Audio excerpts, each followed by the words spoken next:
నేడు ఎమ్మెల్సీ అభ్యర్థులను కాంగ్రెస్ ఖరారు చేయనుంది. ఎమ్మెల్యే కోటాలో 2 ఎమ్మెల్సీ స్థానాలకు ఉప ఎన్నికలు జరగనున్నాయి. ఈ నెల 18 వరకు నామినేషన్లకు అవకాశం ఉంది. 2 స్థానాలకు సామాజిక సమీకరణాల ఆధారంగా కేటాయించే అవకాశం ఉంది.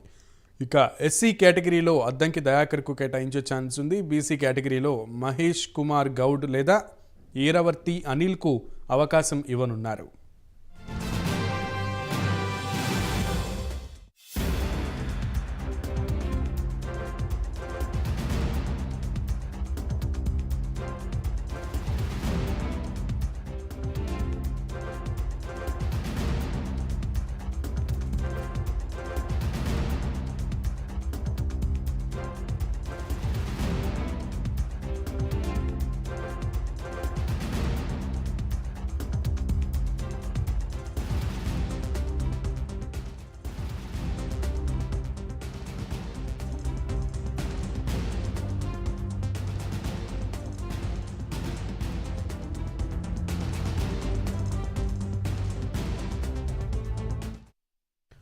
ఇదే విషయానికి సంబంధించి మరింత సమాచారం మా ప్రతినిధి నాగేంద్ర అందిస్తారు. నాగేంద్ర, మొత్తానికి ఈరోజు ఓ ప్రక్కన కాంగ్రెస్ ముఖ్యమంత్రి అలాగే ముఖ్యమంత్రి ఆధ్వర్యంలో ఐటీ శాఖ మంత్రి శ్రీధర్ బాబు అధికారులందరూ కూడా దావోస్ పర్యటనలో ఉంటే, ఇంకో పక్క కాంగ్రెస్ అధిష్టానం ఎమ్మెల్సీ సీట్లకు సంబంధించి అభ్యర్థులను ప్రకటించే అవకాశం కనబడుతోంది.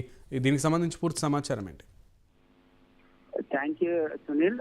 తెలంగాణ రాష్ట్రంలో కాంగ్రెస్ ప్రభుత్వం ఏర్పడిన తర్వాత ముఖ్యంగా పాడి కౌశిక్ రెడ్డి, అదే విధంగా కడియం శ్రీహరి, ఈ ఎమ్మెల్సీలు ఇద్దరు కూడా గతంలో ఎమ్మెల్సీలుగా ఉన్నారు. ఎమ్మెల్యేలుగా గెలిచిన తర్వాత వీళ్ళ ప్లేస్ లో ఎమ్మెల్యే కోటాలో 2 ఎమ్మెల్సీ స్థానాలకు సంబంధించినటువంటి నోటిఫికేషన్ కూడా రావడం జరిగింది. ముఖ్యంగా 18వ తేదీ వరకు నామినేషన్ల స్వీకరణ ప్రక్రియ జరుగుతుంది. ఇంకా మరొక 3 రోజులు, ఈ రోజు మినహాయించి మరొక 3 రోజులు మాత్రమే నామినేషన్లకి స్వీకరణకు గడువు ఉండడంతో కాంగ్రెస్ అధిష్టానం ఇప్పటికే ఎమ్మెల్సీ రేస్ లో ఎవరిని నిలపాలన్న దానిపైన ఇప్పటికే ఒక చర్చ జరుగుతుంది. ఇప్పటికే తెలంగాణ టీపీసీసీ చీఫ్, అదేవిధంగా సీఎం రేవంత్ రెడ్డి ఇప్పటికే ముగ్గురు పేర్లతో కూడుకున్నటువంటి ఒక జాబితాను అధిష్టానానికి ఇవ్వడం జరిగింది. ఇప్పటికే ఎవరిని ఆ 2 ఎమ్మెల్సీ స్థానాలకి పోటీ చేయించాలనే దానిపైన ఇప్పటికే అధిష్టాన పెద్దలతో చర్చించిన తర్వాత